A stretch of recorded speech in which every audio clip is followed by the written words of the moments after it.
Midnight horror স্টেশনের সমস্ত গল্প শুনতে সাবস্ক্রাইব করুন আমাদের ইউটিউব চ্যানেলে। শুনতে থাকুন ঐশিক মজুমদারের কাহিনী পাহাড়ের সেই বাড়িটা।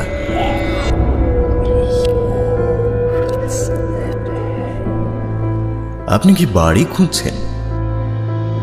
বেশ নির্জন এলাকায় উৎপাত ছাড়া ছিমছাম একটা বাড়ি। না, জরাজীর্ণ ভাঙা বাড়ি কিংবা হানা বাড়ির কথা বলছি না। কারা যেন নিয়মিত যত্ন নেয় সে বাড়ি, এমনকি মাঝে মাঝে সুন্দর গন্ধ ভেসে আসে। তবে সাবধান, সে বাড়ি কিনতে গেলে ঠিক কোন মূল্য দিতে হয় তা আজকের গল্পেই জেনে নিন। শুনতে থাকুন ঐশিক মজুমদারের কাহিনী পাহাড়ের সেই বাড়িটা। তিন বন্ধু হঠাৎ করে জমিয়ে দিলাম পাড়ি, পাহাড়েই থেকে যাব, ফিরব না আর বাড়ি। ডায়েরির পাতায় লেখা এই কবিতা, যদি একে আদৌ কবিতা বলা যায়, পড়ে অনুপ আর আমি পরস্পরের মুখ চাওয়াচাওয়ি করলাম। যে এই কবিতার রচয়িতা, সেই পলাশ তখন লজ্জা মুখ করে আমাদের থেকে কিছুটা দূরে দাঁড়িয়ে আছে এবং মাঝে মাঝে অপাঙ্গে আমাদের দিকে তাকাচ্ছে। ভাবভঙ্গিতেই স্পষ্ট সে আমাদের মন্তব্যের অপেক্ষায় আছে। কিন্তু সিনেমার সংলাপ ধার করে বলতে গেলে এই কবিতা পাঠের পর কোনো মন্তব্য করা শুধু কঠিনই নয়, কার্যত অসম্ভব। প্রথম কথা, এর ভাব ও বিষয়বস্তু শিশুসুলভ কল্পনার ফসল। দ্বিতীয়ত, প্রথম লাইনের মাত্রাবৃত্ত এবং দ্বিতীয় লাইনের অক্ষরবৃত্ত তালগোল পাকিয়ে যে উৎকট ছন্দ পতন ঘটিয়েছে, সেই বাধা অতিক্রম করা দুরূহ। আর এই দুটো বিষয়কে অগ্রাহ্য করে যদি এগোনো যায়, তাহলে রয়েছে পদে পদে ভুল বানানের শক্তিশাল। পাড়ি এবং পাহাড়ের ক্ষেত্রে ডয়ে শূন্য রয়ের প্রতি পলাশের উন্নাসিক উপেক্ষা কোনো মতে মেনে নেওয়া গেলেও বাড়িকে ভুল করে বাড়ি লেখা কিছুতেই ক্ষমার যোগ্য নয়। আমি নেহাত শখের বসে ফেসবুকে একটু আধটু লেখালেখি করি, কিন্তু অনুপ রীতিমতো কলেজে বাংলার অধ্যাপক। তার অন্তর্দহন সহজেই অনুমান করতে পারছিলাম, কাজেই সে মুখ খুলবার আগেই তড়িঘড়ি আমাকে হাল ধরতে হলো। তা ভালোই হয়েছে, বেশ মিল দিয়েছিস, লিখে যা, আরও ভালো হবে। আর এক কাজ কর, কিছু কবিতা পড়ে ফেল। প্রথম সুকুমার রায়, ভবানী প্রসাদ মজুমদার। আসলে ভাই, তোদের মতো অত বেশি পড়াশোনা তো করিনি, তবে চেষ্টা করলে বোধহয় কিছুটা লিখতে পারি। অনুপ আর আমি গোপনে দীর্ঘশ্বাস ফেললাম। আসলে পলাশের এ ধরনের চেষ্টা করবার প্রয়োজন কি, সেটাই আমাদের বোধগম্য নয়। নিজের ক্ষেত্রে সে যে কৃতিত্বের অধিকারী, আমাদের মতো মানুষের কাছে তা অভাবনীয়। আমরা তিনজনেই ছোটবেলা থেকে এক স্কুলে এবং এক ক্লাসে পড়েছি। প্রথম থেকেই পলাশের শরীর চর্চার দিকে ঝোঁক। পড়াশোনায় আগ্রহ তার কোনো কালেই ছিল না। অতি কষ্টে মাধ্যমিকের গণ্ডি অতিক্রম করে সে বিদ্যার্জনের চেষ্টা মুলতুবি রেখে শরীর গঠনে মন দেয়। এরপর অনুপ আর আমি যতদিন স্নাতক ও স্নাতকোত্তর ডিগ্রি পেয়েছি, ততদিনে সে জেলা স্তর ও রাজ্য স্তরের বহু দেহসৌষ্ঠব প্রতিযোগিতায় পদক জয় করে অবশেষে আন্তঃরাজ্য স্তরে প্রতিদ্বন্দ্বিতা করছে। যে সময়ের কথা বলছি, সে সময় আমরা তিনজনেই জীবনে থিতু। অনুপ যে অধ্যাপনা করছে সে কথা আগেই জানিয়েছি। আমি অর্থাৎ অভিজিৎ একটা বহুজাতিক সংস্থার বিজ্ঞাপন বিভাগে আছি। বিজ্ঞানের ছাত্র হলেও প্রথম থেকেই আমার সাহিত্যের প্রতি আকর্ষণ ছিল। এখন তাই অবসর পেলে বিভিন্ন ফেসবুকীয় সাহিত্য গ্রুপে যৎকিঞ্চিত লেখালেখি করে থাকি। পলাশ মোটেই পিছিয়ে নেই। সে কলকাতার এক বিখ্যাত জিমে প্রশিক্ষকের ভূমিকায় অবতীর্ণ। প্রতিযোগিতায় অংশ নেওয়া অবশ্য অব্যাহত। পলাশের শক্তি ও সক্ষমতা যে সত্যি ঈর্ষণীয়, তার প্রমাণ আমরা গতকাল আরও একবার পেয়েছি। অনুপ কিছুটা স্থূলকায়। তিনচুলের পাহাড়ে ট্রেকিং করতে গিয়ে একটা সময় দমছুট হয়ে সে একেবারে মাটিতে বসে পড়েছিল। তখন পলাশ অবলীলায় তাকে পাঁজা খোলা করে নামিয়ে নিয়ে আসে। অবশ্য এখানে আমাদের তিনচুলে আসার নেপথ্যের ঘটনাটাও একটু জানিয়ে রাখা উচিত। জীবিকায় থিতু হলেও আমরা তিনজনেই এখনো অবিবাহিত। অনুপ বা আমার দ্বারা প্রেম করা হয়ে ওঠেন। পলাশের ব্যাপারটা অবশ্য একটু অন্যরকম। দেহ সৌষ্ঠবের স্বাভাবিক আকর্ষণে বহু মেয়ে তার কাছাকাছি এসেছে, কিন্তু কোনো অজানা কারণে সেসব সম্পর্কের কোনোটাই দীর্ঘস্থায়ী হয়নি। ও এর জন্য পলাশ দায়ী না সেই মেয়েরা, তা খতিয়ে দেখার প্রবৃত্তি অনুপ বা আমি কারোরই হয়নি। সে যাই হোক, আমরা তিনজনেই বুঝতে পারছিলাম আমাদের স্বাধীনতার মেয়াদ শেষের পথে। 3 বাড়িতেই অভিভাবকেরা আমাদের বিয়ে দেওয়ার জন্য উঠে পড়ে লেগেছিলেন। এই পরিস্থিতিতে একদিন পলাশ এসে আমাদের দুজনকে ধরল। শোনা, চল দিন কয়েকের জন্য 3 বন্ধু মিলে কোথাও একটা ঘুরে আসি, এরপর বেথা হলে যদি আটকে যাই। সেটা মে মাস, ইয়ার এন্ডিংয়ের চাপ না থাকায় আমার ছুটি নেওয়ার বিশেষ অসুবিধা নেই। অনুপও বলল কিছুদিনের মধ্যেই তার কলেজে গরমের ছুটি পড়বে, সুতরাং 3 বন্ধু পরিচিত এক ট্রাভেল এজেন্টের দ্বারস্থ হলাম এবং জুন মাসের গোড়ার দিকে দার্জিলিং মেলে চেপে কলকাতার গরমকে বিদায় জানালাম।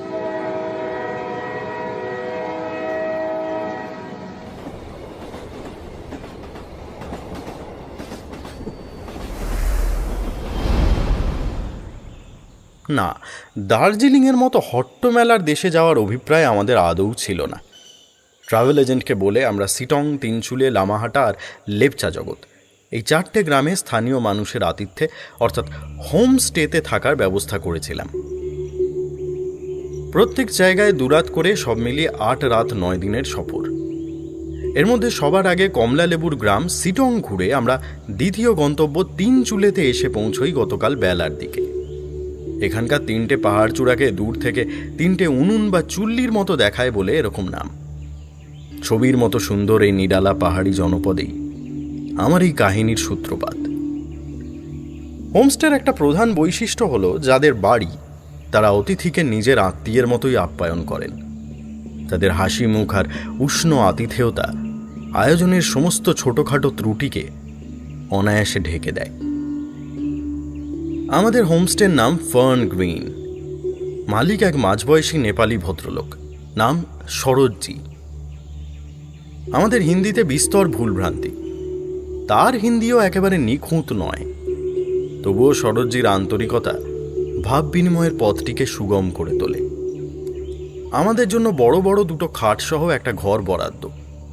সেই ঘরে মালপত্র রেখে চা খেতে খেতে আমরা প্রথমেই জানতে চাই এই 2 দিনে আমাদের আস্তানা থেকে পায়ে হেঁটে আমরা কি কি দেখতে পারি। আজকে খুব বেশি দূর যেতে পারবেন না, বেলা হয়ে গেছে তো। আজ বরং লাঞ্চ সেরে তিনচুলে মনাস্টেরি দেখে আসুন। কাল সকালে ব্রেকফাস্টের পরে ট্রেকিং করে রঙ্গিত নদীতে যাবেন, আমি পথ বলে দেব। তার কথা মতো গরম গরম ডিমের ঝোল আর ভাত খেয়ে গতকাল দুপুরে আমরা গুম্ফা দেখতে যাই। আগাগোড়া চড়াই উতরাইয়ে ভরা সেই পথে ফেরার সময় অনুপ নাস্তানাবুদ হয়ে পড়লে পলাশ কিভাবে তাকে বয়ে নিয়ে আসে সে কথা আগেই বলেছি। এই জুন মাসে এখানে একেবারে হাড় কাঁপানো ঠান্ডা না হলেও ভালোই ঠান্ডা। তাই রাতে চিকেন কষা আর রুটি দিয়ে নৈশাহারের পরে কম্বল মুড়ি দিয়ে আমরা জম্পেশ ঘুম দিই। অনুপ আর আমি একটা খাটে, পলাশ অন্যটায়।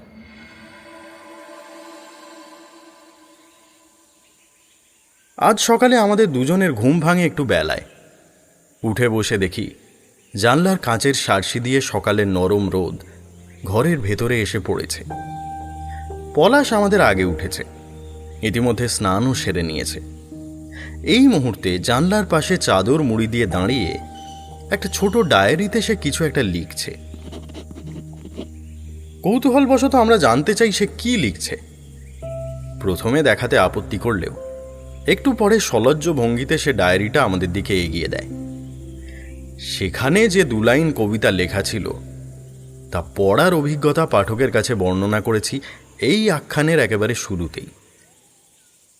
নিজেকে একটু সামলে নিয়ে অনুপ সম্ভবত পলাশকে কাব্য রচনা সংক্রান্ত কোনো উপদেশ দিতে যাচ্ছিল, কিন্তু তার আগেই দরজায় টোকা পড়ল।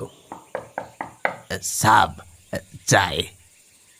বাইরে থেকে সরোজজির উৎফুল্ল কণ্ঠস্বর ভেসে এলো। চা খেয়ে উঠে অনুপ আর আমিও স্নান করে নিলাম। তারপর হোমস্টের খাবার ঘরে গিয়ে পুরি ভাজি দিয়ে তোফা প্রাতরাশ সেরে আরও এক প্রস্থ চা নিয়ে সরোজির সাথে বসলাম। আপনারা কিছু শুকনো খাবার আর জল নিয়ে এখনই বেরিয়ে পড়ুন, তারপর সামনের পাকা রাস্তা ধরে নিচের দিকে নেমে যান। আন্দাজ ওই 1 কিলোমিটার গেলে দেখতে পাবেন বাঁ দিকে একটা পায়ে চলা পথ বেরিয়েছে। তা একেবারে শুরুতে একটা কাঠের ফলকে তীর চিহ্ন দিয়ে লেখা রয়েছে রঙ্গিত ভ্যালি। ওই পথ ঘুরে ঘুরে রঙ্গিত নদী ধারে গিয়ে নেমেছে। বরাবর চলে যাবেন। দুপাশে পাইন, ফার, রডোডেন্ড্রনের বন থাকলেও কোনো হিংস্র জন্তু নেই। তাছাড়া আপনারা ফিরেও তো আসবেন বেলা 2টোর মধ্যে, কাজেই বিপদের কোনো আশঙ্কা নেই। তবে তবে কি? ওই পথ ধরে কিছুটা নামলে একটা ফাঁকা জায়গা দেখতে পাবেন। সেখানে একটা বাড়িও আছে, কিন্তু ওই বাড়িতে ঢোকা নিষেধ। কেন ঢোকা নিষেধ? কেন? কারোর প্রাইভেট প্রপার্টি বুঝি? অত শত জানি না, ঢুকতে মানা করেছি, ঢুকবেন না বাস। না না, অন্যের বাড়িতে একেবারেই ঢুকবো না। আপনি চিন্তাই করবেন না, আমরা ওই পথ ধরেই ট্রেকিং করে সোজা রঙ্গিত নদীতে নামবো, আবার ওই পথ ধরেই শটান উঠে চলে আসবো, অন্য কোনো দিকে তাকাবই না। এই কথোপকথনের আধ ঘন্টার ভেতরেই আমরা তৈরি হয়ে বেরিয়ে পড়লাম। আরও মিনিট 20 পরে সরোজি যে পায়ে চলা পথের কথা বলেছিলেন সেটা খুঁজে পেলাম। পথের শুরুতেই কাঠের ফলকের নির্দেশিকা দেখে চিনতে অসুবিধা হলো না। বড় রাস্তা ছেড়ে আমরা সেই পথ ধরলাম। অসংখ্য দৃশ্যমান ও অদৃশ্য পাখির মিলিত কলতান, অজস্র সুউচ্চ পাইন, ফার, প্রুসের ফাঁক ফোকর দিয়ে চুইয়ে আসা সকালের রোদের কবষ্ণ আলিঙ্গন, ঝরে পড়া পাতার স্তূপে মৃদু হাওয়ার মর্মর, নাম না জানা বুনো ফুলের সুবাসের সাথে পরতে পরতে মিশে থাকা মজে যাওয়া ফলের উদাসী ঘ্রাণ, রূপে, রসে, বর্ণে, গন্ধে প্রতিটি ইন্দ্রিয়কে বিহ্বল বিবশ করে দেওয়া সেই পথ চলার অভিজ্ঞতা ভাষায় বর্ণনা করার চেষ্টা বাতুলতা মাত্র। সেই সুখানুভূতি নিজের একান্ত অবগাহনের জন্য কথার প্রকাশ্য হাটে তাকে নিলামে তোলা যায় না। আমরা তিনজনেই আত্মমগ্ন হয়ে হাঁটছিলাম। কথাবার্তা হচ্ছিল খুব কম। একসময় পলাশ বলে উঠল, এখানেই থেকে যেতে পারলে বেশ ভালো হতো না রে? হ্যাঁ, তা তো হতোই, শুধু রোজগারের চিন্তাটা যদি না থাকতো। আচ্ছা ধর 3 জন মিলে এখানে একটা বাড়ি কিনে নিলাম, মানে আর কিছু না হলেও রোজ সকালে সেই বাড়ি থেকে এরকম মর্নিং ওয়াকে বেরিয়ে। আরে ওই তো বাড়িটা। আমরা দুজন সেই মুহূর্তে মাটির দিকে তাকিয়ে হাঁটছিলাম। তার কথা শুনে চোখ তুলে তাকালাম। দেখা গেল জঙ্গলের মধ্যে একটা অপেক্ষাকৃত ফাঁকা জায়গায় এসে পড়েছি। বেশ কিছুটা জমি গাছ কেটে পরিষ্কার করা হয়েছে। সেই জমির ঠিক মাঝ বরাবর একটা ছোট্ট দোতলা বাড়ি, রাস্তার ধারে বাঁশ দিয়ে তৈরি বেড়া, তার থেকে একটু পেছনে। দেখে প্রথমে একটু অবাক হলেও পরক্ষণেই সরোজির কথা মনে পড়ে গেল। উনি কি এই বাড়িটার কথাই বলেছিলেন? আর একটু এগোতেই 3 জনের মুখ থেকে একসাথে বেরিয়ে এলো, বাহ! তার কারণ সামনে থেকে দেখলে বাড়িটা ছবির মতো সুন্দর। আধুনিক স্থাপত্যশৈলী আদৌ নয়, বরং দেখলে মনে হয় ইংরেজ আমলের দোতলা বাংলো, হয়তো 19 শতাব্দীর শেষ বা 20 শতাব্দীর গোড়ার দিকে তৈরি। দেওয়াল পাকা হলেও ছাদে কাঠ আর টালির ব্যবহার। বাঁশের বেড়ার মাঝখানে বাখারি তৈরি একটা গেট। পলাশ সরাসরি সেটা ঠেলে বাড়ির চৌহদ্দির ভেতরে ঢুকতে যাচ্ছিল। আমি বাধা দিলাম, এই দাঁড়া, ঢুকিস না, দেখেই তো বোঝা যাচ্ছে এখানে কেউ থাকে, যদি আপত্তি করে। বাস্তবিকই বাড়িটা পুরনো হলেও পোড়ো বাড়ি নয়। সামনের বাগানে যত্নের ছাপ স্পষ্ট, কোনো আগাছা নেই। চারিদিকে ফুল গাছে রং বেরঙের ফুল ফুটে আছে। বাড়ির আশেপাশে কোনো ঝোপ ছাড় নেই। দেওয়াল বেয়ে কোনো লতা উঠতে দেখা যাচ্ছে না।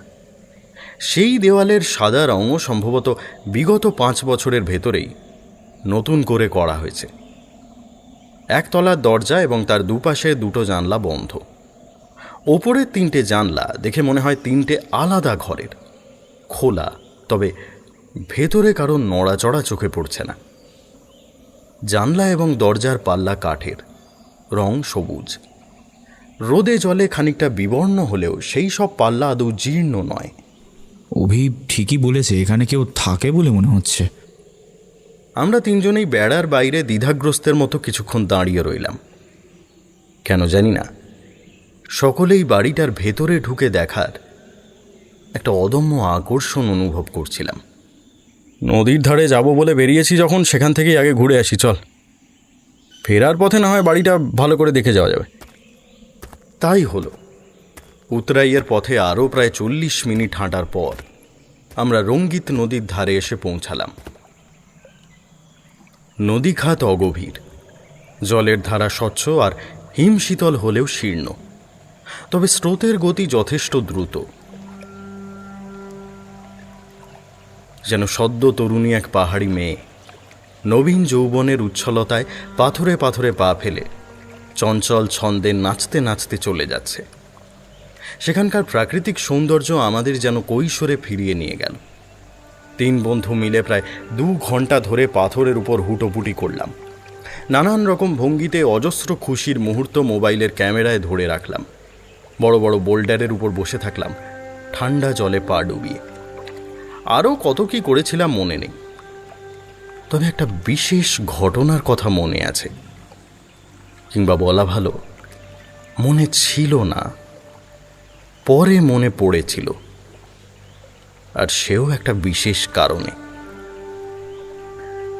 অনুপ আর পলাশ পাশাপাশি একটা বোল্ডারের উপর বসেছিল, দুজনেরই মুখে হাসি। আমি একটু দূর থেকে তাদের ছবি তুলছিলাম। হাসতে হাসতে হঠাৎ পলাশ অনুপের গলা জড়িয়ে ধরল। ছাড় বলছি। এত কড়া গন্ধের পারফিউম মাখিস কেন বলতো? দম বন্ধ হয়ে গেল। পলাশ যে খুব উগ্র পারফিউম ব্যবহার করে সে আমরা আগে থেকেই জানি, তবে এটাও ঠিক যে পাহাড়ের এই দূষণহীন নির্মল পরিবেশে সেই গন্ধ উগ্রতর মনে হচ্ছিল। আজ সকালে হোমস্টে থেকে বেরোবার সময় পলাশ যখন ওই পারফিউম মাখছিল, তখন আমি কথাটা বলতে গিয়েও বলিনি। আসলে জিম ইন্সট্রাক্টরের কাজটাই এমন যে সারাক্ষণ ঘাম হতে থাকে, তাই জোরালো পারফিউম না মাখলে আমার চলে না। তা এখানেও কি তোর ঘাম হচ্ছে? না, তা হচ্ছে না, কিন্তু ওরকম পারফিউম মাখা আমার একটা অভ্যেসে দাঁড়িয়ে গেছে। সরি ভাই। রাখ তোর সরি।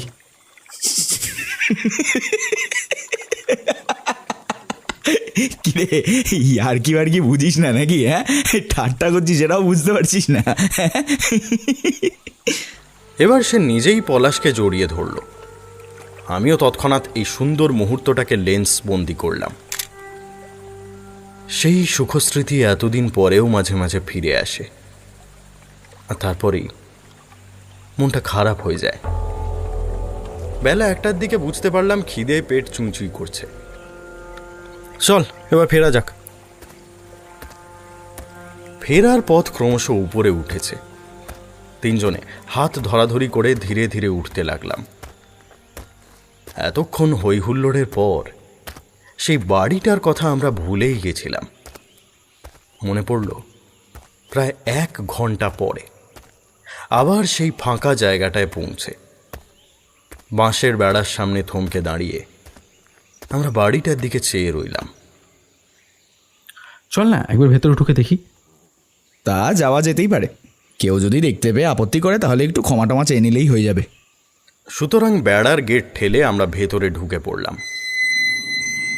লক্ষ্য করলাম সেই গেট থেকে বাড়ির সদর দরজা অবধি যে মোরামের রাস্তাটা গেছে তারও যথেষ্ট যত্ন নেওয়া হয়। কোনো আগাছা বা ঘাস তাকে গ্রাস করতে পারেনি। ইয়ে অন্দর কই হায়? কেউই কিন্তু সাড়া দিল না। ওপরের খোলা জানলাগুলো থেকেও কাউকে উঁকি দিতে দেখলাম না। খানিকক্ষণ পরস্পরের মুখ চাওয়াচাওয়ি করে আমরা সদর দরজার সামনে গিয়ে দাঁড়ালাম। সেখানে আমাদের জন্য একটা বড় চমক অপেক্ষা করছিল। কিছুটা দূর থেকেই চোখে পড়েছিল সদর দরজার উপর এক টুকরো সাদা কাগজ সাঁটা রয়েছে। কাছে গিয়ে দেখা গেল সেটা আসলে একটা বিজ্ঞপ্তি। এবং সেই বিজ্ঞপ্তির ভাষা হিন্দি বা ইংরেজি নয়, বরং খাঁটি বাংলা। মেয়েলি ছাঁদের সুন্দর হস্তাক্ষরে কাগজের উপর কালো কালিতে লেখা রয়েছে, বাড়ি বিক্রয়ে আছে। বিস্ময়ের প্রাথমিক ধাক্কাটা সামলে উঠে অনুপ বলল, ও বাবা, মালিক তাহলে বাঙালি? হ্যাঁ, সে আবার বাড়িটা বেচতেও চাইছে। পলাশ কিছু বলল না। সে গিয়ে সরাসরি সদর দরজায় ঠেলা দিল। করিস কি? কি করছিস? বলে আমরা তাকে বাধা দেওয়ার আগেই দরজার পাল্লা মসৃণ গতিতে এবং নিঃশব্দে ভেতরের দিকে খুলে গেল।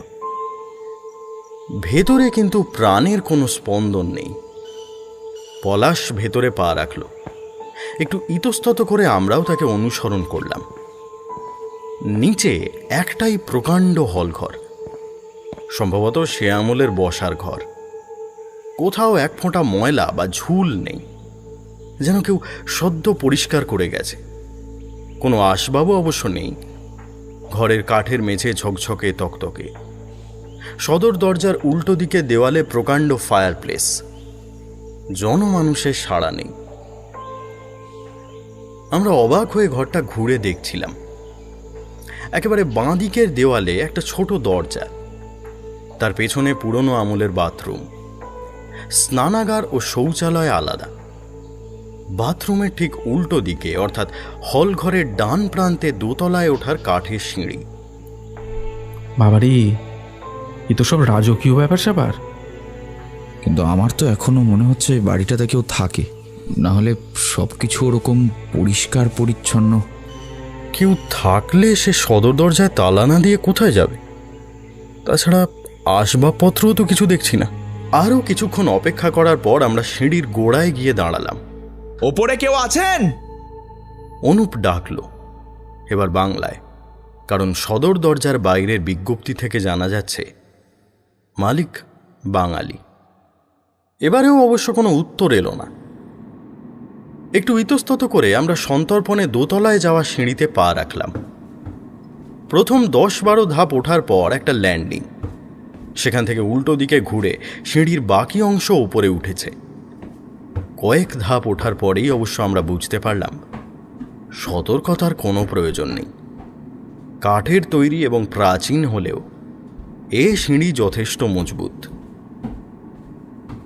দোতলায় উঠে দেখা গেল আমাদের আগের অনুমানে ভুল নেই। বাইরে থেকে এই তলায় যে 3টে খোলা জানলা দেখেছিলাম, বাস্তবিকই তারা 3টে আলাদা আলাদা ঘরের জানলা। এই ঘরগুলো নিচের ঘরের তুলনায় ছোট। এদেরও মেঝেতে কাঠের আস্তরণ। প্রত্যেক ঘরেই ফায়ার প্লেস আছে। সম্ভবত এগুলো শোয়ার ঘর, যদিও এই মুহূর্তে খাট বা অন্য কোনো আসবাব নেই। তা না থাক, তবুও বারে বারেই মনে হচ্ছিল এখানে কেউ থাকে, কারণ এই ঘরগুলো ঝকঝকে তকতকে। মেঝের কাঠের পাটাতনগুলোতে নিখুঁত পালিশ। একটিও পাটাতন ভাঙা চোরা বা বাঁকা নয়। এবার বুঝেছি, এই বাড়ির মালিক বাঙালি হলেও তিনি এখানে থাকেন না। হয়তো গ্রামেরই কারুর হাতে দেখাশোনার ভার দেওয়া আছে। সে রোজ সকালে আসে, এই ঘরদোর ঝাড়পোছ করে আর বাগানটাও পরিষ্কার করে, তারপর নিজের বাড়ি চলে যায়। কিন্তু সে সদর দরজায় তালা দিয়ে যায় না কেন? মানছি চুরি যাওয়ার মতো কিছু নেই, কিন্তু কোনো গরিব বা ভবঘুরে তো উড়ে এসে জুড়ে বসতে পারে। হয়তো এখানে সেরম কেউ নেই। তখনকার মতো তার যুক্তি মেনে নেওয়া ছাড়া পথ ছিল না। সুতরাং আমি বা পলাশ এ নিয়ে আর তর্ক করলাম না। 3 জনে মিলে ঘরগুলো ঘুরে দেখছি, এমন সময় পলাশ হঠাৎ থমকে দাঁড়িয়ে জোরে জোরে শ্বাস টানতে লাগলো। অনুপ, অভি, একটা একটা গন্ধ পাচ্ছিস না? প্রথমে আমরা বুঝতে পারিনি, কিন্তু একটু খেয়াল করার পর সত্যিই মনে হলো খুব মৃদু একটা মিষ্টি গন্ধ নাকে এসে পৌঁছচ্ছে, অনেকটা বেকিংয়ের গন্ধের মতো। বেকারির পাশ দিয়ে যাওয়ার সময় অথবা শহুরে মলের ভেতর কুকির দোকানের সামনে দাঁড়িয়ে এমন গন্ধ আমরা অনেকবার পেয়েছি, যদিও এই গন্ধ আদৌ অতটা উগ্র নয়। কেউ কি কেক বানাচ্ছে? এই বাড়িতে যে নয় সেটা তো দেখতেই পাচ্ছি। গন্ধটা অন্য কোনো বাড়ি থেকে আসছে কি? দূর, এর ত্রিসীমানায় আবার বাড়ি কোথায়? তাহলে এটা কেক বা কুকির গন্ধ নয়, হয়তো কোনো বুনো ফলের গন্ধ। আমরা জানি না এমন কোনো বুনো ফল। আরও একবার আমরা তার মীমাংসা মেনে নিতে বাধ্য হলাম। অনেক বেলা হয়ে গিয়েছিল, সেখানে থাকাও আর সম্ভব ছিল না। তাই সবাই আবার নিচের তলায় নেমে এলাম। বাইরে বেরিয়ে যাওয়ার আগে পলাশ নিচের সেই বিশাল ঘরের চারদিকে সতৃষ্ণ দৃষ্টিতে তাকাচ্ছিল। শোন না, একটা কাজ করবি, এই রাতটা এই বাড়িতে কাটাবি, দারুণ একটা অ্যাডভেঞ্চার হবে। আরে বলিস কি ভাই, অন্যের বাড়িতে ট্রেসপাসিংয়ের দায়ে ধরা পড়বো নাকি? আরে ট্রেসপাসিং কি করে হবে? আমরা তো আর তালা ভেঙে ঢুকছি না, দরজা তো এমনিতেই খোলা আছে। আর নিচের এই ঘরটাতেই শোবো, ওপরে তো বেডরুমে যাব না। তাছাড়া রাতে যদি কেউ এসে দেখে ফেলে, তার কাছে মাপ চেয়ে নিলেই হবে। দরকার হলে কিছু টাকা পয়সা, আর নিতান্তই যদি থাকতে না দেয় তাহলে হোমস্টেতে ফিরে যাওয়ার পথ তো খোলা রইলই। এই যুক্তি অবশ্য ফেলে দেওয়ার মতো নয়, আর সন্দেহ নেই অভিনব এবং লোভনীয় প্রস্তাব। বলাই বাহুল্য, জঙ্গলের মধ্যে এরকম একটা বাড়িতে রাত কাটানোর আইডিয়া পলাশের মতো ডাকাবুকো ছেলের মাথাতেই আসতে পারে। কিন্তু কিন্তু এখানে তো ইলেকট্রিসিটি নেই। তাছাড়া মেঝেতে শুতে হলে দারুণ ঠান্ডা হবে, আর জলও নেই। আরে সব কিছু ঠিকঠাক থাকলে আর অ্যাডভেঞ্চার কিসের? সোয়েটার জ্যাকেট গায়ে থাকবে, মোমবাতি আর দুটো করে কম্বল নিয়ে আসবো, টর্চ, মোবাইল এসব তো থাকবেই। ডিনার আর খাওয়ার জল হোমস্টে থেকেই আনা হবে। তবে জল যখন নেই তখন অন্যের বাথরুম ইউজ না করাই ভালো। হ্যাঁ ঠিক আছে, সবাই তো ব্যাটা ছেলে, রাতে দরকার পড়লে টর্চ নিয়ে বেরিয়ে রাস্তার ধারের কোনো ঝোপঝাড়ে চলে যেতে পারবো না? এখানে তো বড় কোনো জানোয়ার নেই, শুনলি তো। কথাটা আমাদের মনে ধরল। অনুপ অবশ্য এরপরেও কিছুটা খুঁত খুঁত করতে লাগলো। কিন্তু সরোজজি শুনলে আদৌ আসতে দেবে কি? আরে বোকা, ওকে সত্যি কথাটা বলতে যাবো কেন? বললেই হবে যে একটা রাত আউটডোরে ক্যাম্পিং করতে চাই, এখানে থাকবো, সেটা না বললেই হলো। শেষ পর্যন্ত তাই ঠিক হলো। ষড়যন্ত্র পাকা করতে করতে তিন মূর্তি বাকি পথটুকু পাড়ি দিয়ে হোমস্টেতে এসে পৌঁছালাম, এবং এসেই নিজেদের পরিকল্পনার কথা ঘোষণা করে দিলাম। প্রত্যাশা মতোই সরোজজি প্রথমে আপত্তি করলেন। না না না না, জঙ্গলের মধ্যে কোথায় রাত কাটাবেন? ঠান্ডা লেগে যাবে, সাপখোপ আছে। না না না, ওসব করতে হবে না। জঙ্গলের ভেতর নয়, নদীর ধারে একটা পরিষ্কার জায়গা দেখে এসেছি, আর ঠান্ডাও লাগবে না। আমাদের কাছে শীতের পোশাক ছাড়াও স্লিপিং ব্যাগ আছে, আর আপনার এখান থেকে দুটো করে কম্বল নিয়ে নেব। অনেক সাধ্য সাধনার পর ওর অনুমতি পাওয়া গেল। সন্ধে 7:30টার দিকে চা পকোড়া খেয়ে বোঝা কাঁধে এবং টর্চ হাতে তিনজনে রওনা দিলাম। টর্চ বলতে 3 সেলের জোড়ালো চাইনিজ টর্চ। পলাশের হাতে একটা, আমার হাতে একটা। অনুপের মোবাইলেও টর্চ ছিল, যদিও তা জ্বালানোর দরকার হলো না। কিছুক্ষণের মধ্যেই আমরা বড় রাস্তা ছেড়ে বাঁক নিয়ে জঙ্গলের ভেতর সেই সুঁড়ি পথে নামলাম। টর্চের তীব্র আলোয় পথ চলতে কোনো অসুবিধা হচ্ছিল না। জঙ্গলের মধ্যে সেই ফাঁকা জায়গাটাতে পৌঁছতে আমাদের সময় লাগলো সকালের তুলনায় সামান্য বেশি। কিন্তু বেড়ার বাইরে দাঁড়িয়ে বাড়িটার দিকে তাকাতেই হঠাৎ আমার আপাদ মস্তক এক অজানা আশঙ্কায় কেঁপে উঠল। কেন? দিনের আলোয় তো দেখে গেছি এ বাড়িতে ভয় পাওয়ার মতো কিছু নেই। তাহলে রাতের অন্ধকারই কি এর জন্য দায়ী? টর্চের আলোয় উজ্জ্বল শুধু বিজ্ঞপ্তি সহ ওই সদর দরজা এবং তার লাগোয়া অংশটুকু। তার বাইরে বাড়ির বাকিটা একটা বিপুল কালো ছায়ার মতো দাঁড়িয়ে। এই কারণেই কি ভীতি মিশ্রিত অস্বস্তি? আমার দৃঢ় বিশ্বাস আমার সঙ্গীদেরও একই রকম অনুভূতি হয়েছিল, কারণ তারাও থমকে দাঁড়িয়ে পড়েছে। আমরা বাইরে দাঁড়িয়ে আছি কেন? চল ভেতরে ঢুকি। অন্যদের কথা বলতে পারি না, তবে আমি নিজে দাঁতে দাঁত চেপে সেই বাড়িতে ঢুকলাম। সদর দরজা খোলা ছিল, দিনের বেলার মতোই। অবাক কাণ্ড, ভেতরে ঢোকা মাত্র সমস্ত ভয় ভীতি উধাও। মনে হলো যেন পরম নিরাপদ এক আশ্রয়ে এসে পড়েছি। এখানে বিপদের কোনো রকম আশঙ্কা নেই। আরও একটা ব্যাপার হলো, সকালের সেই গন্ধটা, সেই বেকিংয়ের গন্ধ অথবা নাম না জানা কোনো ফুলের সুবাস এখন যেন সামান্য একটু তীব্র। সেই ঘ্রাণের প্রভাবেই এই নির্জন বাড়ির পরিবেশ ঘরোয়া এবং স্বস্তিদায়ক মনে হচ্ছে। কি পলাশ করিতকর্মা ছেলে। আমি যতক্ষণ এই নতুন অনুভূতিতে বিস্মিত হয়ে দাঁড়িয়ে আছি এবং আকাশ পাতাল চিন্তা করছি, ততক্ষণে সে 3টে বড় বড় মোমবাতি জ্বালিয়ে ফেলেছে।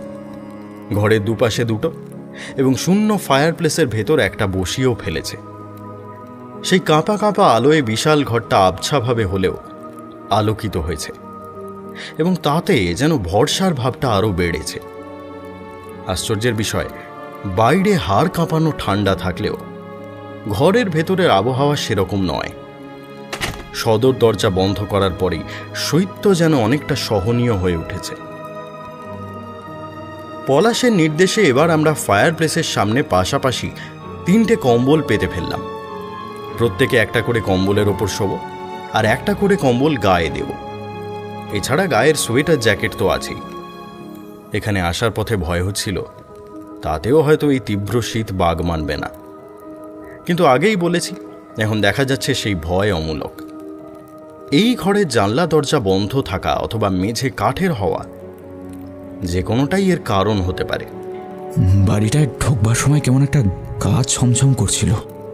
এখন অবশ্য করছে না। আসলে এরকম গুছানো বাড়ি একদম ফাঁকা পড়ে আছে সেটা ভেবেই হয়তো। আচ্ছা ভাই, যে কেয়ারটেকার এই বাড়ির যত্নআত্তি করছে সে নিজেই কেন এখানে আন্ডা বাচ্চা নিয়ে ওঠেনি বলতে পারিস? এখানকার গ্রামের যা ছিরি, তার নিজের ঘরদোরের অবস্থা নিশ্চয়ই খুব একটা ভালো নয়। মনে হয় এই ব্যাপারে বাড়ির মালিকের কড়া নিষেধ আছে। সে জানে গ্রামের লোককে একবার জাঁকিয়ে বসতে দিলে তোলা কঠিন, তখন হয়তো বাড়ি বিক্রিতেও অসুবিধা হবে। আর ওসব ছাড়তো, এখন দেখা যাক সরোজজি রাতের খাবার কি দিয়েছে। হ্যাঁ, খেতে বেশি দেরি করলে এই ঠান্ডায় ওটা সব বরফ হয়ে যাবে নাকি। টিফিন ক্যারিয়ার খুলে দেখা গেল তাতে আছে আগের রাতের মতোই রুটি আর চিকেন কষা, সঙ্গে পেঁয়াজ, লঙ্কা, ধনে পাতার একটা চাটনি। খাবার বাস্তবিকই ঠান্ডা হয়ে গেছিল, তবে খেতে মন্দ লাগলো না। খাওয়া সেরে আমরা খোশ গল্পে মেতে উঠলাম। অনেক দিন পরে কথায় কথায় আমাদের স্কুল জীবনের নানান ছোটোখাটো ঘটনা উঠে আসছিল। আচ্ছা, ইতিহাসের স্যার ভূদেববাবুর কথা তোদের মনে আছে? সেই যে ভদ্রলোক আমার মতো গাধাকে পিটিয়ে ঘোড়া করবেন বলে কীরকম উঠে পড়ে লেগেছিলেন। আমাদের বিলক্ষণ মনে ছিল। ক্লাসে এসেই ভূদেব স্যার পড়া ধরতেন এবং তার প্রশ্নবাণের প্রথম লক্ষ্য হতো পলাশ। পলাশ, আকবরের বাবার নাম কি? পলাশ, পানিপথের যুদ্ধ কত সালে হয়েছিল? হয়তো ভদ্রলোকের গোপন আশা ছিল পলাশ কোনোদিন হঠাৎ একটা সঠিক উত্তর দিয়ে তাকে তাক লাগিয়ে দেবে। সে আশা অবশ্য পূর্ণ হয়নি। শেষের দিকে স্যার ক্লাসে ঢুকলেই আমি বেঞ্চের উপর উঠে দাঁড়িয়ে পড়তাম। পড়া তো পারবো না, তাই আগে থেকেই। আমরাও তার সংগ্রামক হাসিতে যোগ দিলাম। এরকম গল্প গুজবের মধ্যে দিয়ে হালকা মেজাজে কেটে গেল প্রায় ঘন্টা 2। একসময় 3জনেই বুঝতে পারলাম আমাদের চোখে ঘুম নেমে আসছে।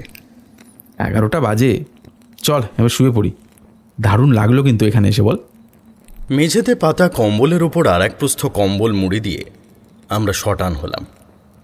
ওরা দুজন দুপাশে, আমি মাঝখানে। সবার আগে নাক ডাকাতে লাগলো অনুপ। আমি বেশ কিছুক্ষণ জেগে তার নাক ডাকার আওয়াজ শুনছিলাম। তারপর আর কিছু মনে নেই।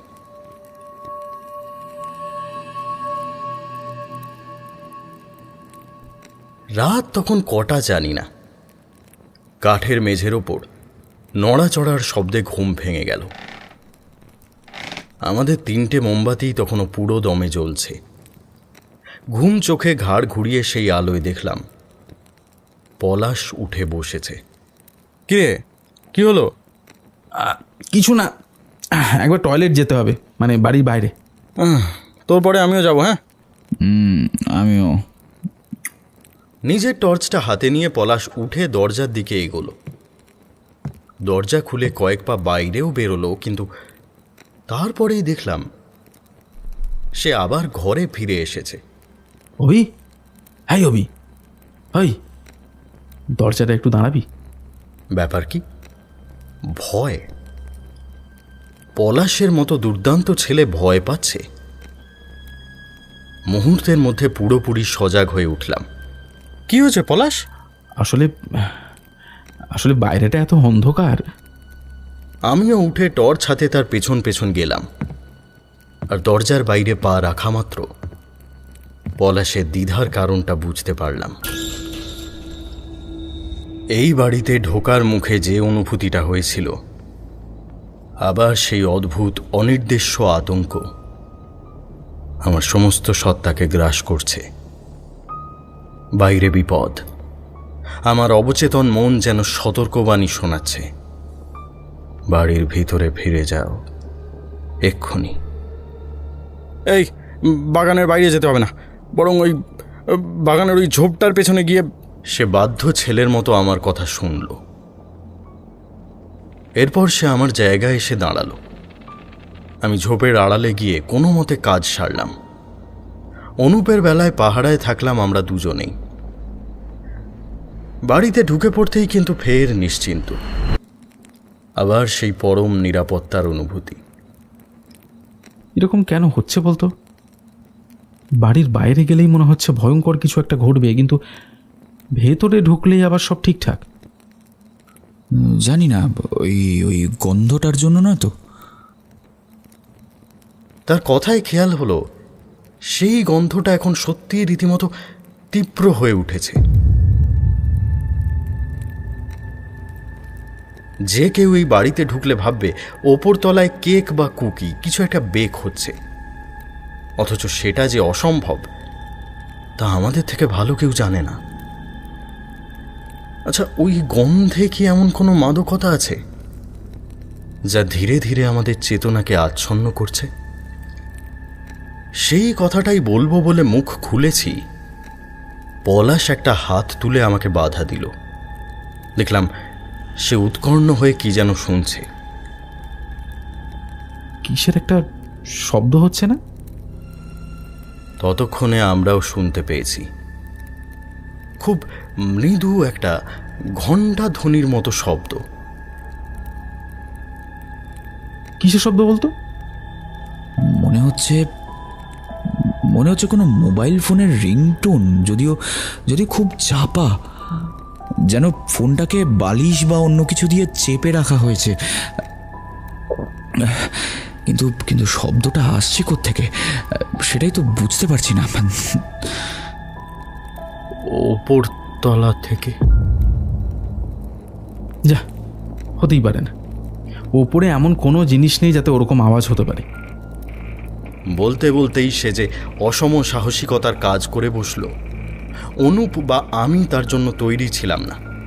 আমরা বাধা দেওয়ার আগেই টর্চটা তুলে নিয়ে সে বেড়ালের মতো ক্ষিপ্র গতিতে দোতলায় ওঠা সিঁড়ির মুখে পৌঁছে গেল এবং পরক্ষণেই প্রায় নিঃশব্দে তরতর করে সেই সিঁড়ি বেয়ে উঠতে লাগলো। লহমার ভেতর তার অবয়ব বাঁক ঘুরে অদৃশ্য হয়ে গেল। আমি আর অনুপ বিউহলের মতো পরস্পরের মুখের দিকে তাকালাম। তারপর আমরাও সিঁড়ির দিকে এগোলাম। যেতে যেতে বুঝতে পারলাম অনুপ শক্ত মুঠিতে আমার জ্যাকেট চেপে ধরে আছে। পলাশ, একটু দাঁড়া, আমরাও আসছি। পলাশ কিন্তু কোনো উত্তর দিল না। আর ঠিক তখনই দুটো জিনিস প্রায় একসঙ্গে ঘটে গেল। প্রথমত, সেই মৃদু ঘণ্টাধ্বনি আর মিষ্টি গন্ধটা হঠাৎ একেবারে উধাও হয়ে গেল। ক্ষীণ হতে হতে মিলিয়ে গেল এমন নয়, কোনো বাচ্চা ছেলে পেন্সিলের লেখা ইরেজার দিয়ে মুছে ফেললে তা যেমন হঠাৎ করে নেই হয়ে যায়, এই অন্তর্ধান তেমনই আকস্মিক। দ্বিতীয় ব্যাপারটা হলো, কলতলার কাঠের মেঝেতে ঠকাস করে শক্ত কিছু একটা পড়ার শব্দ হলো। কি হলো পলাশ, কি পড়লো? কোনো সাড়া পাওয়া গেল না। দাঁতে দাঁত চেপে আমরা দোতলায় উঠলাম। সেখানে অন্ধকার, পলাশের টর্চ জ্বলছে না। কেন? মাঝের ঘরটায় আলো ফেলতেই কারণটা স্পষ্ট হলো। পলাশ মেঝের উপর কাঠের পুতুলের মতো নিশ্চল হয়ে পা ছড়িয়ে বসে আছে। তার টর্চটা হাত থেকে মেঝেতে ছিটকে পড়ে নিভে গেছে। একটু আগে সম্ভবত সেই শব্দই আমরা শুনতে পেয়েছি। এই পলাশ, কি হলো তোর? বলতে বলতে আমি তার মুখের উপর টর্চের আলো ফেললাম। এক নিদারুণ আতঙ্কে এক পা পিছিয়ে এলাম তৎক্ষণাৎ। না, মৃত নয়, পলাশ জীবিত। তার মুখে আঘাতের কোনো চিহ্ন নেই, এমনকি কোনো আতঙ্কের অভিব্যক্তিও নেই। যা আছে তা হলো সম্পূর্ণ অভিব্যক্তিহীনতা। যে দৃষ্টিতে আমাদের বন্ধু আমাদের দিকে তাকিয়ে আছে, তাকে নির্বোধের ভাবলেশীন শূন্য দৃষ্টি ছাড়া আর কিছুই বলা চলে না। আমার হাত কাঁপছিল, তবু সেই অবস্থাতেও ঘরের চারিদিকে আলো ফেলে দেখলাম, কিন্তু দেখার কিছুই ছিল না। সে ঘর সন্ধেবেলার মতোই ফাঁকা। কোনো অস্বাভাবিক দৃশ্য চোখে পড়ল না। ইতিমধ্যে অনুপ পলাশের সম্বিত ফেরানোর চেষ্টা করছে এবং ব্যর্থ হয়েছে। হ্যাঁ, এখন কি হবে? আগে ওকে নিচের তলায় নিয়ে যাওয়ার চেষ্টা করি। দুজনে মিলে ধরাধরি করে পলাশকে দাঁড় করালাম। সৌভাগ্যের বিষয়, পারিপার্শ্বিক সম্পর্কে সম্পূর্ণ নির্বিকার হলেও সে আমাদের কাজে বাধা দিল না। তাকে মাঝখানে রেখে দুজন মিলে সিঁড়ি দিয়ে নামিয়ে আনলাম। সেই রাতের বাকিটুকু আমরা যে কিভাবে কাটালাম সে কথা মনে করতেও এখন বুক কাঁপে। অনুপ আর আমি পর্যায়ক্রমে সারাক্ষণ পলাশের নাম ধরে ডেকে ডেকে তার সাথে কথোপকথনের চেষ্টা চালিয়ে গেলাম। সব চেষ্টাই বৃথা হলো, কারণ দেখে মনে হলো না পলাশ কিছু শুনতে বা বুঝতে পারছে। জড়বুদ্ধির মতো সে কেবল ফ্যাল ফ্যাল করে সামনের দিকে চেয়ে রইল। একটা পর্যায়ে শিউরে উঠে দেখলাম তার ঠোঁট ফাঁক হয়ে আছে এবং কষ বেয়ে লালা গড়িয়ে পড়ছে।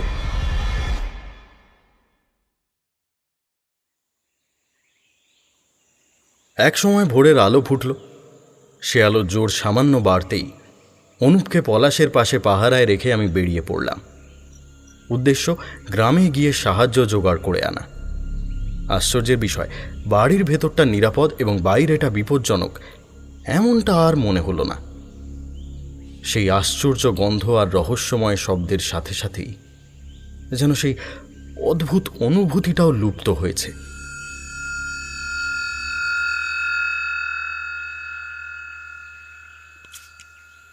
শরৎজি ভোরবেলা নিজের বাড়ির বাগানে ঘুরে ঘুরে গাছে জল দিচ্ছিলেন। আমাকে পাগলের মতো দৌড়ে আসতে দেখে তিনি হতচকিত হয়ে পড়লেন। আমার অসংলগ্ন কথাবার্তায় তার বিভ্রান্তি আরও বাড়ল। বিস্তর চেষ্টায় আমার বিবৃতি বিশ্লেষণ করে একসময় তিনি সত্যিটা হৃদয়ঙ্গম করতে পারলেন। আপনারা ওই বাড়িতে রাত কাটিয়েছেন? ওই সাংঘাতিক বাড়িতে? তৎক্ষণাৎ তিনি চেঁচামেচি করে লোকজন জড়ো করে ফেললেন। উত্তেজিত ভঙ্গিতে স্থানীয় লোকেদের তাদের পরিস্থিতি বুঝিয়ে বললেন। লক্ষ্য করলাম এক বৃদ্ধ ভদ্রলোকের সাথে তার কথাবার্তা হলো বেশি।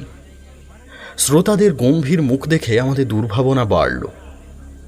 যতই যুক্তিবাদী হই না কেন, ওই বাড়িতে যে স্বাভাবিকের বাইরে কিছু আছে সে কথা মেনে নিতে আমার আর কোনো দ্বিধা ছিল না।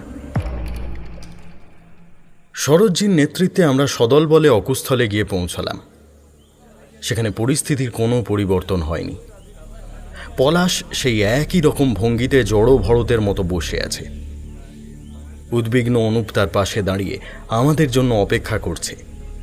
কয়েকজন অত্যুৎসাহী এবং সাহসী তরুণের সাথে আমি গোটা বাড়িটা ঘুরে দেখলাম।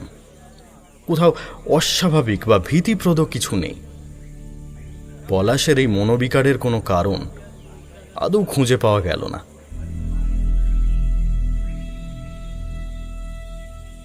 শেষ পর্যন্ত সেই যুবকদের সাহায্যেই পলাশকে হোমস্টেতে ফিরিয়ে আনলাম। শরৎজি উদ্যোগী পুরুষ। তিনি নিজের স্কুটি নিয়ে গিয়ে 3 কিলোমিটার দূরের স্বাস্থ্যকেন্দ্রের ডাক্তারবাবুকে তার কোয়ার্টার থেকে উঠিয়ে নিয়ে এলেন। ডাক্তার ভদ্রলোক বাঙালি, বয়সে আমার থেকে সামান্যই বড়। নাম শুভেন্দু দাস। যতদূর মনে পড়ছে, রোগীকে ভালোভাবে পরীক্ষা করে তিনি হতাশ হয়ে মাথা নাড়লেন। কি ব্যাপার ঠিক বুঝতে পারছি না তো। শকের জন্য কি এভাবে হায়ার ফাংশন পুরোপুরি নষ্ট হয়ে যেতে পারে? এ তো দেখছি ওর শরীরটাই শুধু পড়ে আছে, ভেতরে নিজের মনটাই নেই। একটা ঘুমের ইঞ্জেকশন দিয়ে তিনি পলাশকে ঘুম পাড়িয়ে দিলেন। বলে গেলেন লামাহাটার বড় হাসপাতালে নিয়ে যেতে। স্বাস্থ্যকেন্দ্রের অ্যাম্বুলেন্সটা এখন অন্যত্র গেছে, সেটা ফিরে এলেই উনি পাঠিয়ে দেবেন। সেই অ্যাম্বুলেন্স এসে পৌঁছতে অবশ্য সময় লাগলো ঝাড়া 2 ঘন্টা। সেই বৃদ্ধ বাদে অন্য গ্রামবাসীরা বিদায় নিয়েছিল। বৃদ্ধের নাম নিমা শেরপা। শরৎজি তাকে, অনুপকে আর আমাকে নিয়ে এই সময়টুকু নিজের ঘরে বসে কাটালেন। নিমা শেরপা আর শরৎজির মুখে ওই বাড়ির বৃত্তান্ত যেটুকু শোনা গেল তা রোমহর্ষক হলেও তাতে সব কিছুর ব্যাখ্যা মেলে না। ওই বাড়ি কবে তৈরি হয়েছিল, কে তৈরি করেছিল তা গ্রামের বাসিন্দাদের জানা নেই। ওখানে কোনো দুর্ঘটনা ঘটেছিল কিনা তাও তাদের অজানা। আবহমান কাল ধরে তারা কেবল জেনে আসছে, কেউ না থাকলেও বাড়িটা অদ্ভুতভাবে পরিষ্কার পরিচ্ছন্ন থাকে, যেন কেউ নিয়মিত তার দেখভাল করছে। দরজায় বাড়ি বিক্রির নোটিশও টাঙানো থাকে। হ্যাঁ হ্যাঁ, আমরা সেই কাগজ দেখেছি, বাংলায় লেখা। বাংলা? বাংলা আবার কে লিখবে? আমি শেষ যখন দেখেছি তখন হিন্দিতে লেখা ছিল। হিন্দি? অনুপ আর আমি মুখ চাওয়াচাবি করলাম। আমরা নিঃসন্দেহ আমরা বাংলায় হাতে লেখা বিজ্ঞপ্তি দেখেছি। ওটা অবশ্য আজ থেকে 20 বছর আগের কথা। তারপর তো আর কখনো ওই বাড়ির দিকে যায়নি। শুধু আমি না, গায়ের কেউই ওদিকে যায় না। সবাই ও বাড়ি ও কি বলে এড়িয়ে যায়। কেন? ওই বাড়িতে রাতের বেলা যেই ঢোকে সেই পাগল হয়ে যায়।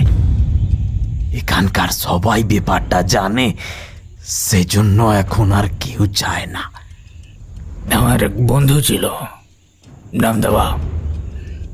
কম বয়সে আমাদের সাথে বাজি ধরে ওখানে রাত কাটিয়েছিল। ওদিন সকালে গিয়ে আমরা তাকে উদ্ধার করি। বিলকুল এই বাবুর মতো অবস্থা। কথা বলে না, মুখের দিকে তাকায় না। এখন তার অবস্থা কেমন? একই রকম। এখন অবশ্য আমার মতোই বুড়ো। সারাদিন ওই বিছানায় শুয়ে ভেল ভেল করে ছাদের দিকে তাকিয়ে থাকে। কেউ খাইয়ে দিলে খায়, না দিলে খায় না। সেই থেকে লোকে আর যায় না। শুধু বছর 5 আগে একজন টুরিস্ট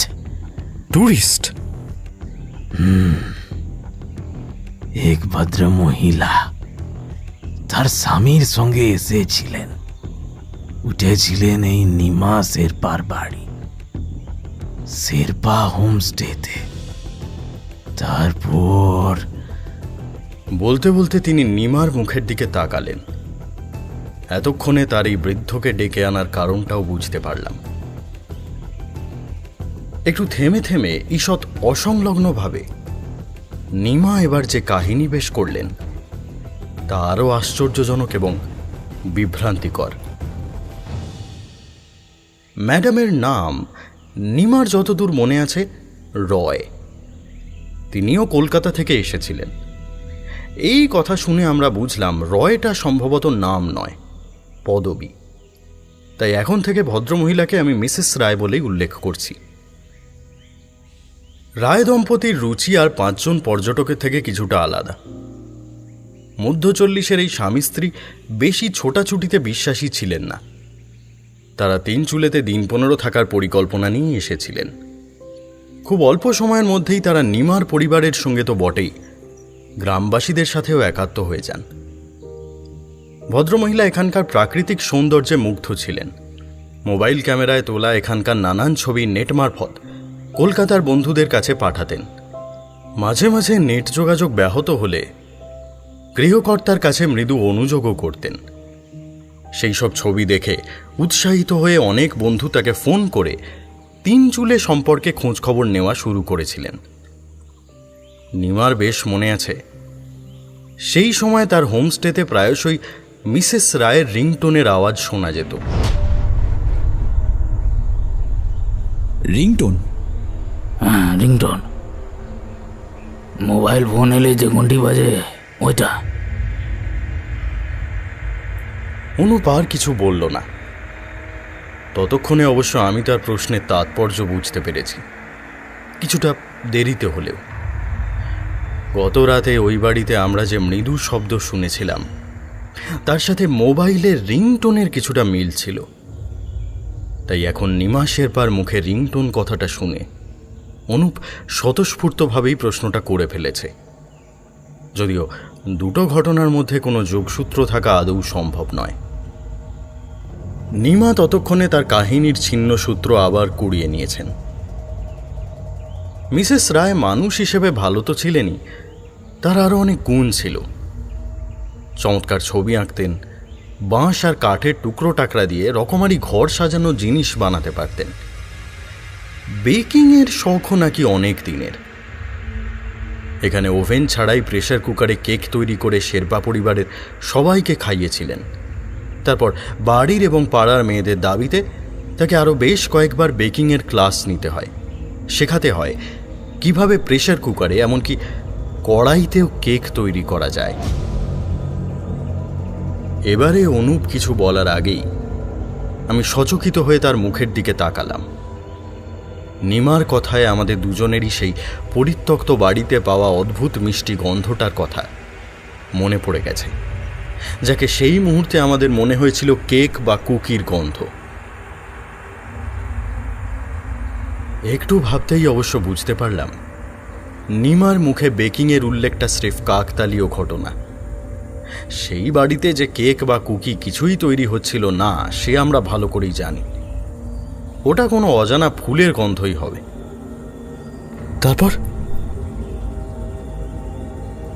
নিমার বিবরণ এবার আরও অসংবদ্ধ হয়ে পড়ল। তারপর কি হয়েছিল তা তিনিও সঠিক বলতে পারবেন না। মিস্টার রায়ের মুখে শোনা কথাটুকুই তার সম্বল। তাদের দেখানো রাস্তায় রায় দম্পতি বেশ কয়েকবার রঙ্গিতের তীরে নেমেছেন, আবার ফিরেও এসেছেন নিরাপদে।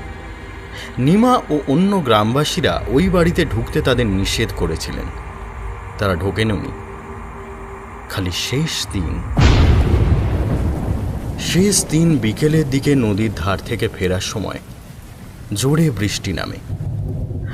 বাধ্য হয়েই ওই বাড়িতে তাদের আশ্রয় নিতে হয়। একটা জনশূন্য বাড়ির অন্দরমহল ওরকম পরিষ্কার পরিচ্ছন্ন দেখে দুজনেই অবাক হয়েছিলেন। সন্ধ্যার মুখে বৃষ্টি ধরে আসে, কিন্তু হোমস্টের উদ্দেশ্যে বেরোবার মুহূর্তে মিস্টার রায়ের মনে পড়ে তারা তাদের একটা ব্যাগ নদীর ধারেই ফেলে এসেছেন। স্ত্রীকে ওই বাড়িতেই অপেক্ষা করতে বলে তিনি যত দ্রুত সম্ভব গিয়ে জিনিসটা উদ্ধার করে আনেন। কিন্তু তার ফিরতে ফিরতে অন্ধকার নেমে আসে। বাড়ির সামনে এসে স্ত্রীর নাম ধরে ডেকে তিনি কোনো সাড়া পাননি। উদ্বিগ্ন মিস্টার রায় মোবাইলের টর্চের সাহায্যে ভেতরে ঢোকেন। মিসেস রায়কে পাওয়া যায় দোতলার ঘরে। কাঠের মেঝের ওপর পা ছড়িয়ে তিনি মূর্তির মতো স্থির হয়ে বসেছিলেন, ঠিক যেমন করে একদিন বসেছিলেন নিমার সেই বন্ধু দাওয়া, কিংবা কাল রাতে যেমন করে বসেছিল আমাদের বন্ধু পলাশ। তারপর উনি ঠিক হয়ে গেছিলেন তো? শরৎজি আর নিমা শেরপা গম্ভীর মুখে একযোগে মাথা নাড়লেন। না, মিসেস রায় সুস্থ হননি। কারোর ডাকে সাড়া না দিয়ে ফ্যাল ফ্যাল করে তাকিয়ে থাকতেন নিমার বন্ধু সেই জড়বুদ্ধি মানুষটার মতো। সেবারেও স্থানীয় ডাক্তার, তখন ডাক্তার দাস নয় অন্য একজন ছিলেন, রোগ নির্ণয় করতে পারেননি। মিস্টার রায় শেষ পর্যন্ত স্ত্রীকে নিয়ে কলকাতায় ফিরে যান। পরবর্তী ঘটনা এই গ্রামের বাসিন্দাদের জানা নেই। সেই কারণেই শরৎজি আর নিমা শেরপার ভয় আমাদের বন্ধুর ক্ষেত্রেও হয়তো।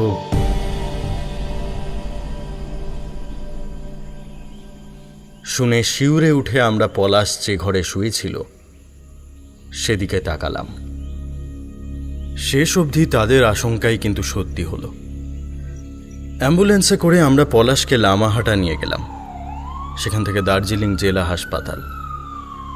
ওর বাড়ির লোকজনও তখন খবর পেয়ে সেখানে চলে এসেছেন। সবাই মিলে বহু কাঠখড় পুড়িয়ে পলাশকে কলকাতায় নিয়ে আসা হলো।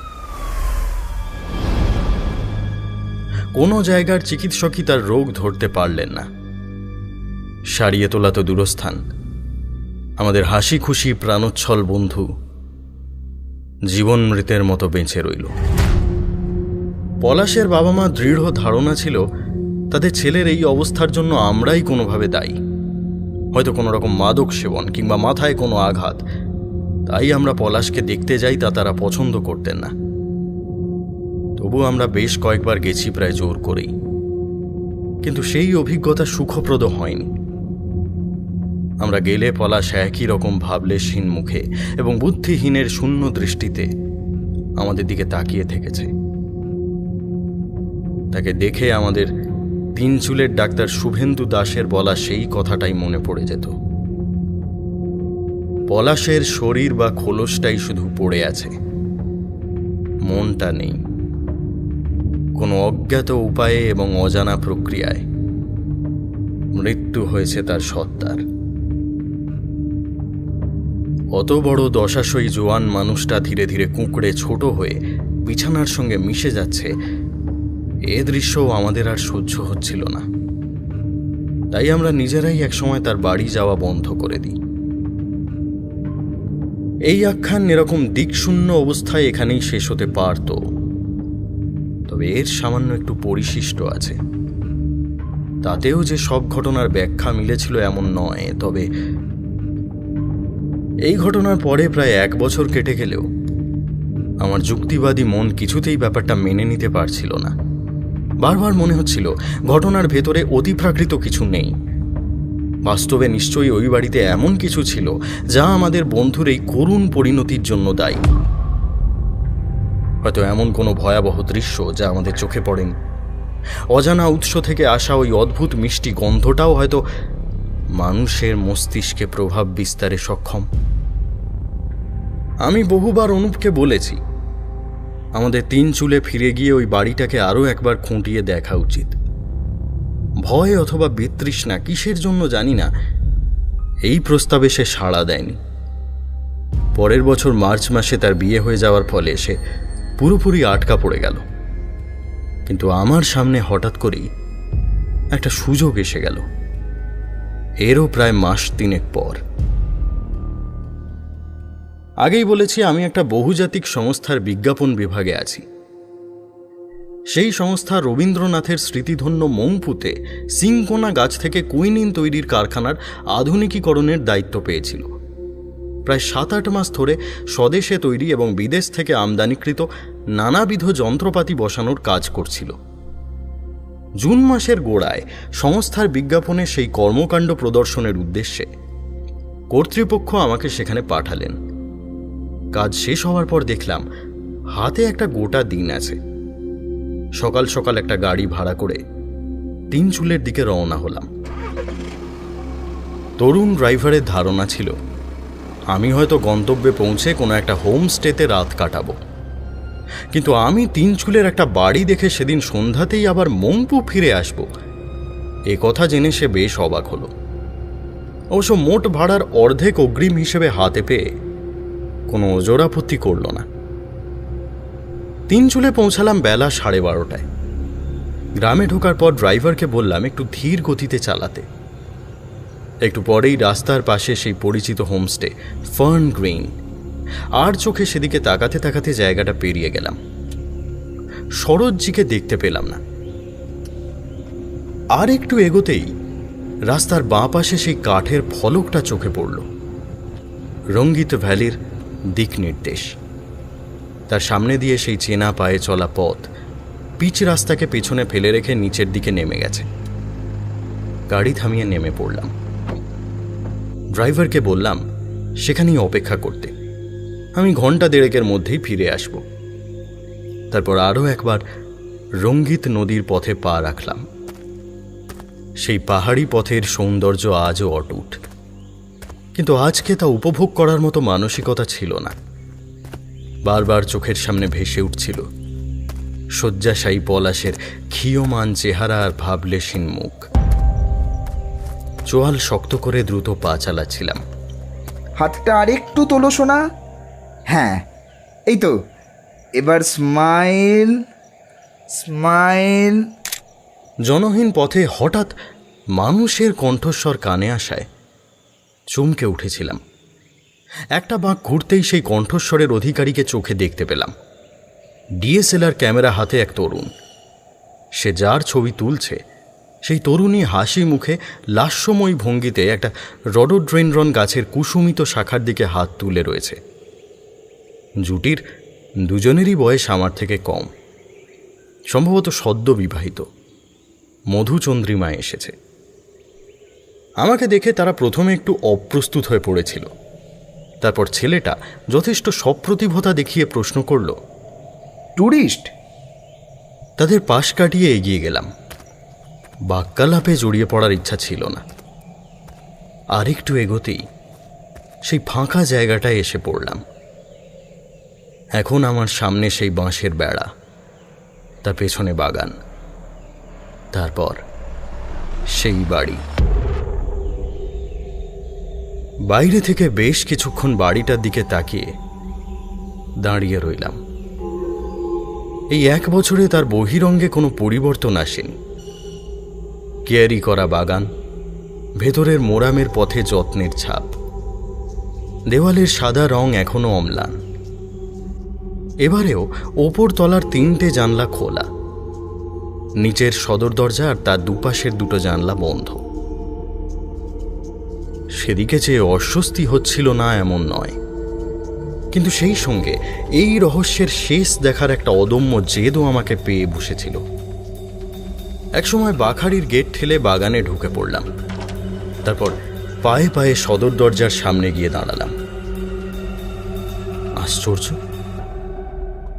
সেখানে এখনো সেই কাগজটা লাগানো রয়েছে, বাড়ি বিক্রির বিজ্ঞপ্তি। না না, একটু ভুল হলো। এটা সম্ভবত সেই কাগজ নয়। যতদূর মনে পড়ছে সেই কাগজের লেখা মেয়েলি ছাঁদের হলেও একেবারে পাকা হাতের ছিল। এই কাগজে কিন্তু বেশ অপরিশীলিত হস্তাক্ষরে লেখা হয়েছে, গোটা গোটা অক্ষর, মাঝের ফাঁক অসমান, তদুপরি বিশ্রী বানান ভুল। বাড়ি বিক্রি আছে, রীতিমতো হাস্যকর। কিন্তু কিন্তু এই হাতের লেখা আগে কোথাও দেখেছি কি? দরজায় যথারীতি কোনো তালা নেই।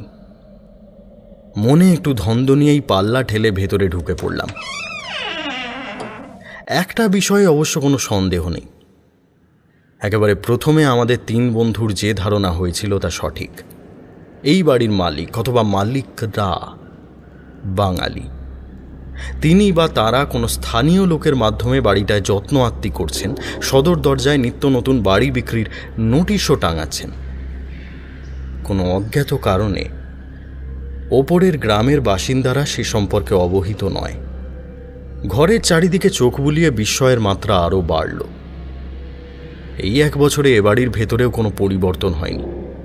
সেই ফায়ারপ্লেস, সেই বাথরুম, দোতলায় যাওয়ার সেই কাঠের সিঁড়ি, দেওয়ালে কোথাও একটু ঝুল বা ধুলো নেই। মেঝের কাঠও আগের বারের মতোই পরিষ্কার আর চকচকে। ভিউ হলের মতো এদিক সেদিক ঘাড় ঘোরাচ্ছিলাম। পায়ে পায়ে সিঁড়ির গোড়ায় গিয়ে দাঁড়াতেই গন্ধটা নাকে এলো। একটা মৃদু গন্ধ, খারাপ নয়, তবে আগের বার যে কেক তৈরির মতো গন্ধ পেয়েছিলাম, এ যেন তার থেকে অনেকটাই আলাদা, যদিও সুগন্ধই বলা চলে। দোতলা থেকে আসছে কি? আরো আশ্চর্যের বিষয়, এই গন্ধটাও একটু চেনা চেনা লাগছিল, যেন আগে কোথাও পেয়েছি। শুধু কোথায় পেয়েছি সেটাই মনে পড়ছিল না। সেখানে দাঁড়িয়ে আকাশ পাতাল ভাবছি, এমন সময় এই যে আবার দেখা হলো। পেছন থেকে পুরুষ কণ্ঠের সম্ভাষণে আঁতকে উঠে প্রায় পড়ে যাচ্ছিলাম। কোনো ক্রমে সামলে নিয়ে ঘুরে দাঁড়ালাম। আমার পেছনে একটু আগে পথে দেখা সেই হানিমুন কাপল।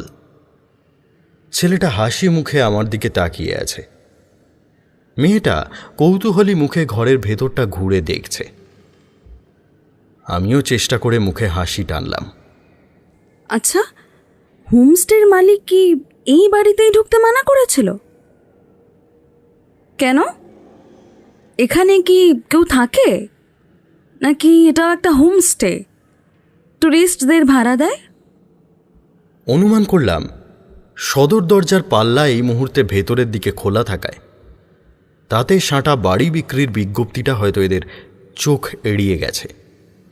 কেউ যে থাকে সে তো বোঝাই যাচ্ছে, না হলে জঙ্গলের ভেতর এত পরিষ্কার পরিচ্ছন্ন বাড়ি, এখানে কে থাকে জানেন? আমি দুদিকে ঘাড় নাড়লাম।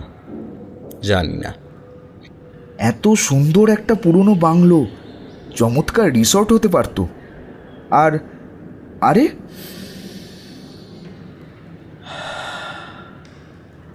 এখানে কি সুন্দর একটা গন্ধ না? কই দেখি। সুন্দর না ছাই, সস্তা পারফিউমের চড়া গন্ধ, খুব জোরালো নয়, তাই বাঁচোয়া। বোধহয় ওই পারফিউমটা মেখে কেউ ঢুকেছিল। পারফিউম, উগ্র পারফিউমের গন্ধ। তার এই একটা কথায় আমার স্মৃতির একটা বন্ধ দরজা যেন এক হ্যাঁচকায় খুলে গেল। তারপর আরো একটা, তারপর আরো। দরজা খুলে উঠে পেছনের সিটে গা এলিয়ে দিলাম। আমার ইঙ্গিতে অবাক ড্রাইভার গাড়িতে স্টার্ট দিল।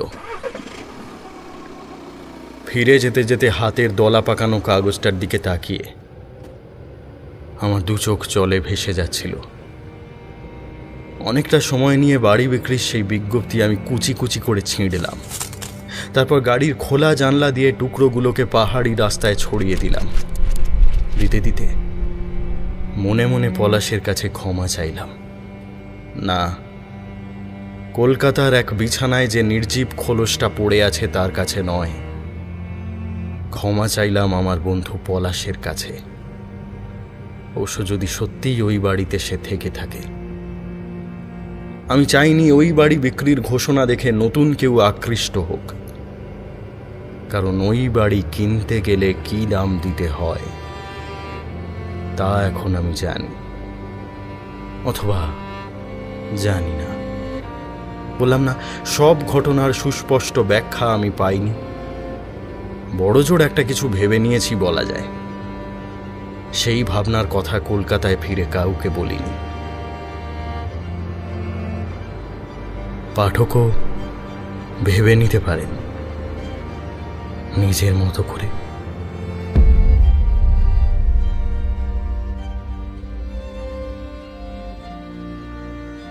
কার যে কিসের উপর মায়া পড়ে যায় বলা মুশকিল।